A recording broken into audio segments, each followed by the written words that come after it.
Hi, hope you people are doing good. Let's just start. Let's just see how we're gonna create an Amazon instance EC2 today. Let's visit this site Amazon aws.amazon.com. Here you'll have to possess an account to use any of these services. So in case you don't have any, you'll have to create a new one.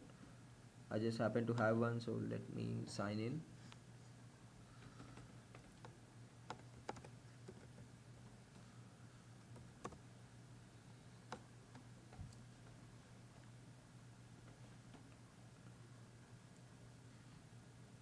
So as soon as you log in, it will redirect you to the AWS services that are available.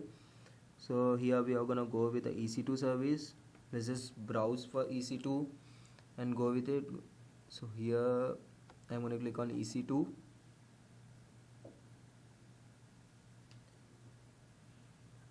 I see the statistics here. I happen to see that there is one running instance. Ideally there shouldn't be any, so let me just stop this instance which I have created earlier.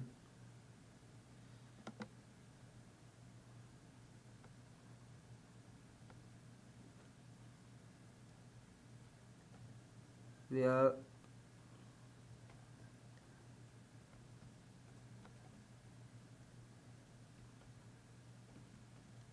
So yeah, now the running instances are 0. You'll have to create a new instance. Let me just help you all walk through the process to launch an instance and configure the instance details. So here you'll have to select launch instance. You happen to be available with 31 AMIs here. These are all the various services provided by Amazon. You can choose any one of these, whichever you feel you will be comfortable with, or you can create your own AMI here. So I'm gonna go with Amazon Linux AMI, which usually includes all the command line tools like Python, Ruby, Perl and Java. So let me select 64-bit Amazon Linux AMI here, and on choosing that AMI you will be provided with numerous instance types. So here is a list of instance types. There's a lengthy list going on. So I'm going with the general purpose T2 micro, which is basically free. So I'll have to configure this instance type now. Once I choose the instance type, you'll have to configure it in the next steps. So the next step, these are all the configured instance details. These are all auto populated, so you should be least bothered about all these details.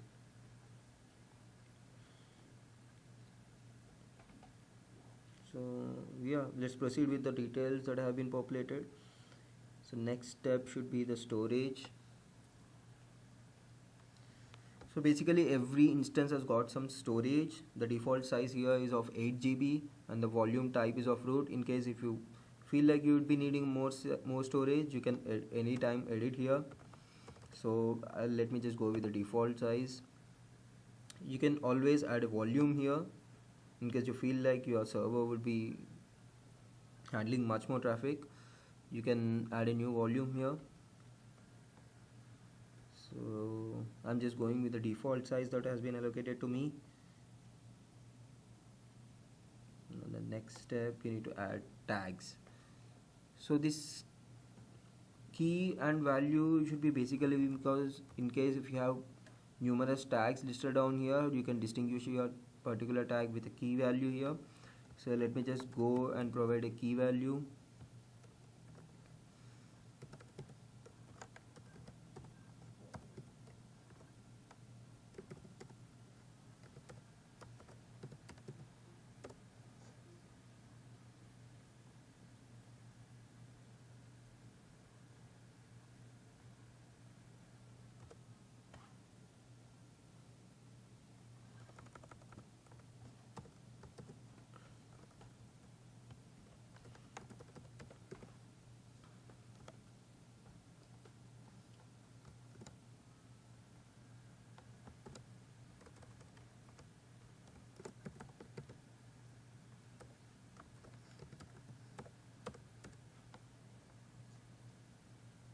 So yeah, I have created a key and value.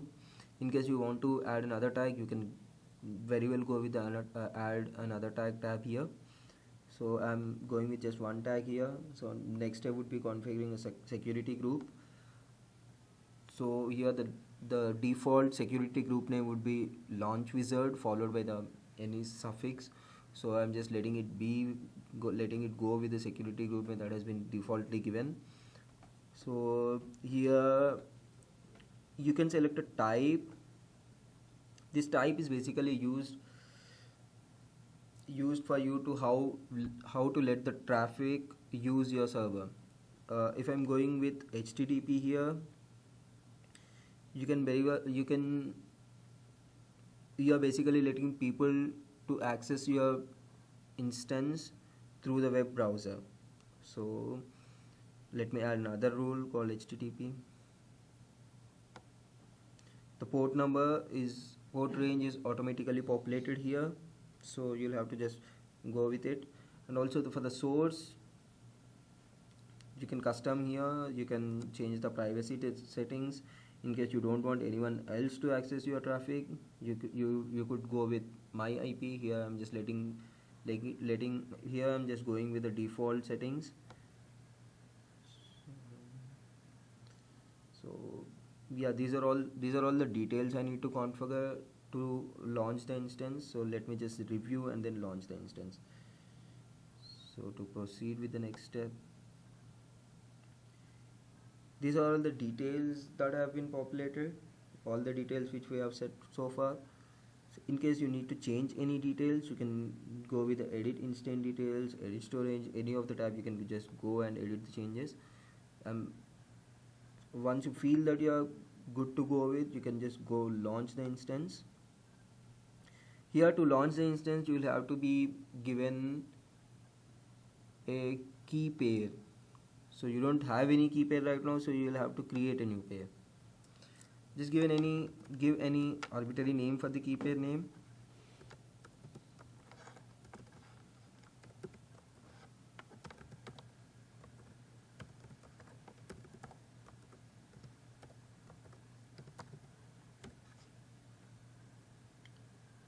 I'm gonna download this key pair now. So in general, the key pair would be downloaded with an extension .pem. So for the Windows operating system, to use this key pair, the file has to be converted from .pem to .ppk. So for that, to convert this key pair .ppk, you will have to use puttygen. So let me just launch puttygen so that to change this key pair to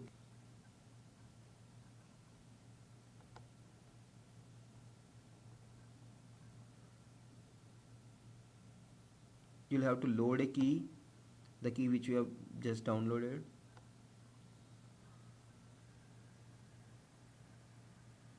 So here it is. Let me just load the key. It's gonna prompt you have to say yes, and then you'll have to generate save private. You'll have to generate a private key. So for that you'll have to click save private key. Here it's gonna prompt you to save this key without a passphrase. You can very well go with it. You don't have to generate any passphrase to protect it. So I'm gonna click yes.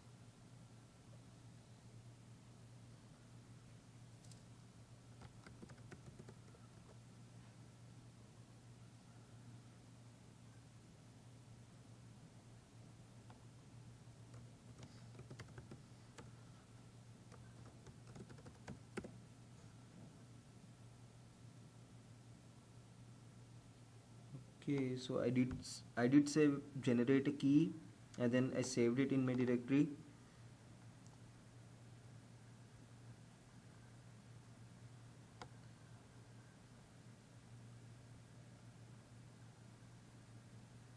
Huh? Okay, now that the key is generated, we can go launch the instance. Here we are able to see that the launch is being initiated. So you can very well create the alerts. in case you want to know the billing charges for the instance you are using.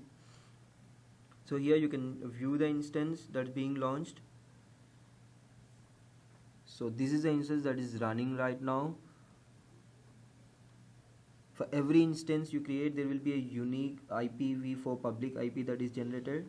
You'll have to note down this number.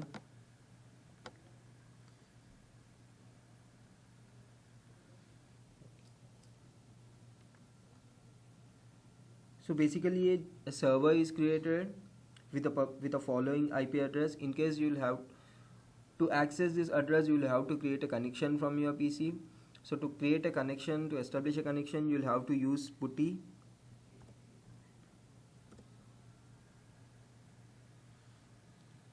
Let me just browse for putty.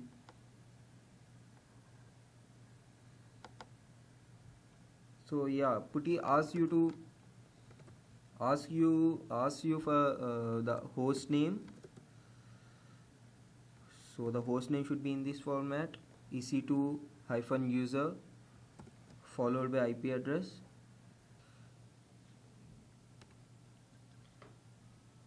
And then you'll have to give the SSH authentication.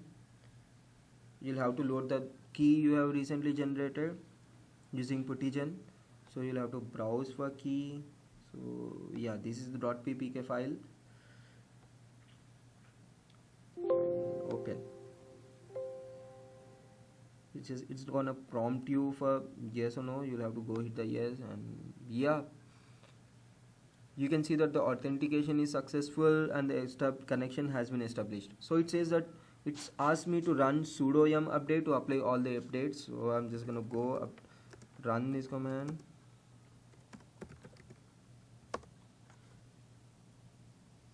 It's prompting me while downloading all the files. So I'm gonna go say yes.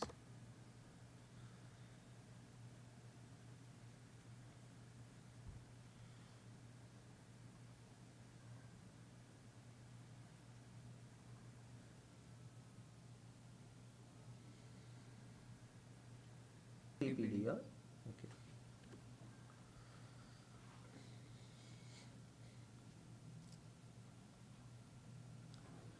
Now we see that the connection is complete. We'll have to create a web server. To create a web server, you'll have to go with this command. It's yum install httpd.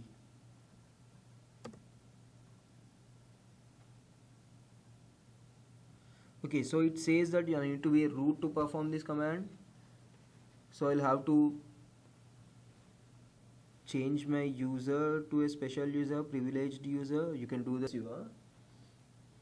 Okay, so I'll have to be a privileged user to install this httpd web server. So I'll have to use this command to be a privileged user. Yeah, so now as I'm a super user, I can install this thing.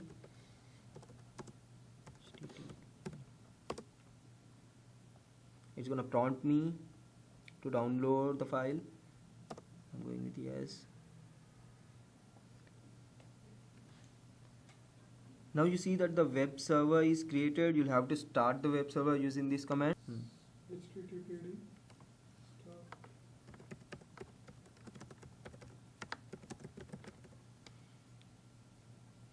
So to start the web service, you'll have to go with this command service httpd start.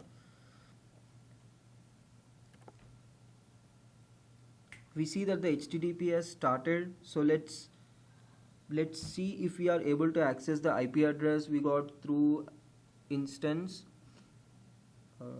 So here is the IP address we got from instance. Let's just see if we are able to access this thing.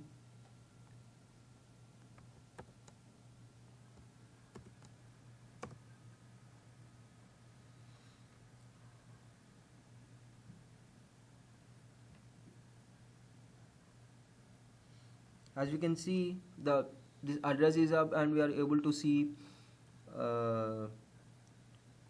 as we are able to see that the address is running. As we don't have any HTML pages created so far, we don't have anything running so right now. So let's just see if we can stop this address, if we can stop this address by stopping the HTTPD service here.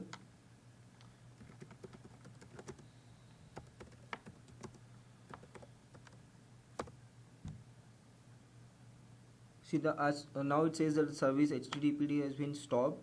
So ideally we should not be able to access the IP address we were doing earlier. So let's just gonna reload. Yeah, see it says that the site can't be reached.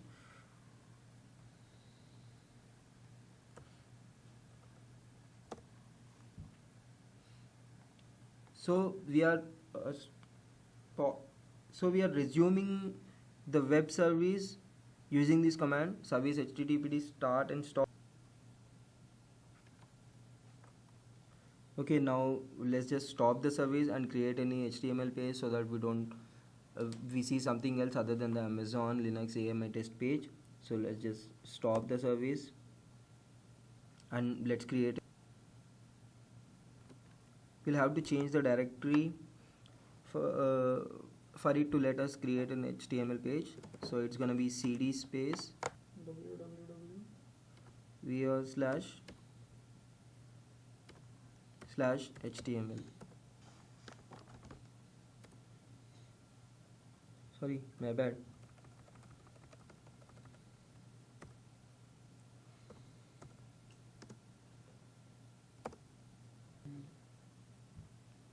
Okay, so let's gonna create an HTML file. Let's gonna name it as index. So here we go, we have got an HTML file to be created now. Let me just put any content.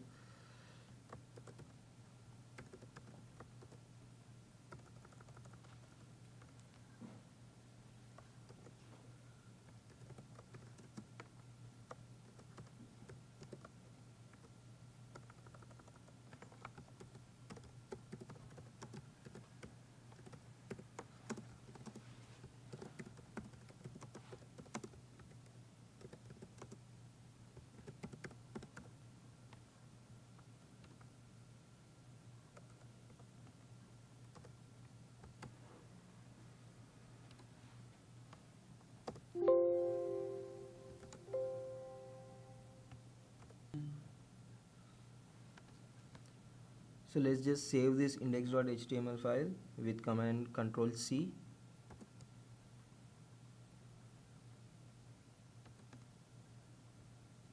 So it's gonna prompt us. We'll have to go with yes.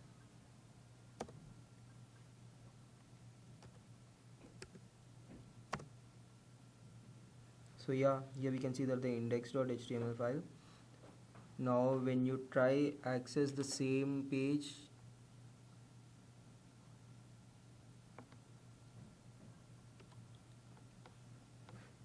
oops, I see that the connection has not been established. So let me just establish a connection and then access the same page. Yeah, now we are good. Now it should be displaying the index.html page. So you see,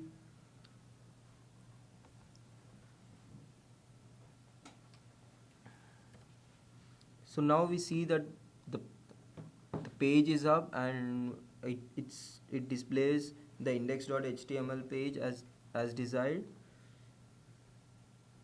So let's just go to dashboard now and look at the CloudWatch thing.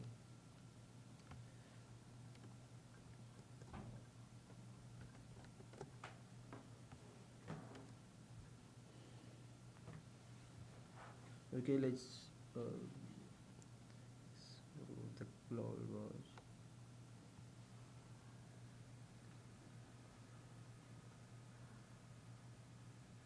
So this is basically a CloudWatch where you can see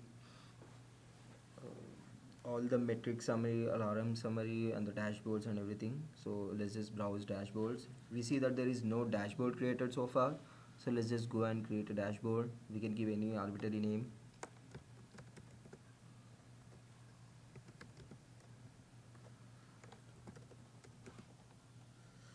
Yes. So yeah, it creates a dashboard. Dashboard is basically to monitor the traffic and all the statistics about their server. So these are all the four types of widgets that are available to monitor your traffic. So the line, which will be the representation, the metric representation would be in line format basically. So these are all the other three widgets that are available. Let's just go select line metrics for time being. So we'll have to configure first. So yeah, we see that there are totally 69 metrics, of which few are EBS and of which 27 are from EBS and 42 are from EC2. So we are going to monitor EC2 metrics right now. So let me just select all the metrics from EC2.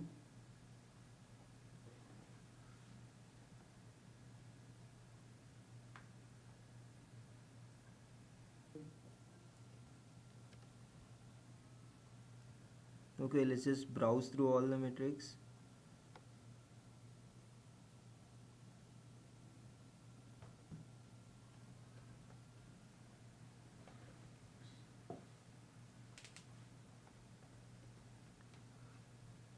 Here I see that most of the instances have got no name specified. So let's just pick a random instance. Paula. So let's pick this metric which gives us the CPU utilization stats. So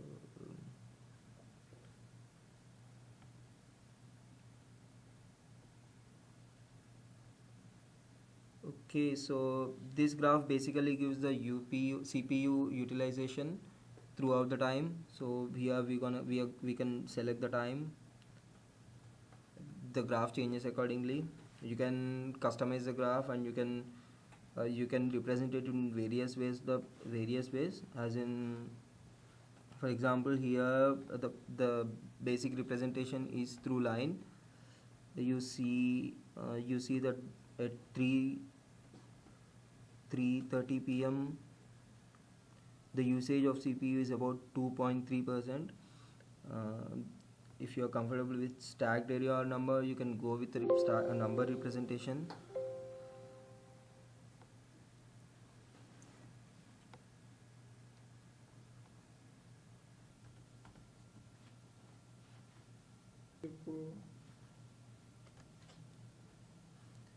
So here is the line representation of the CPU utilization.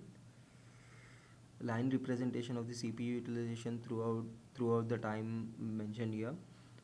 So this way you can create many more widgets and you can select many more instances, as in for disk write ops and disk write bytes, network packets in, packets out. So you can create many widgets for every instance you desire.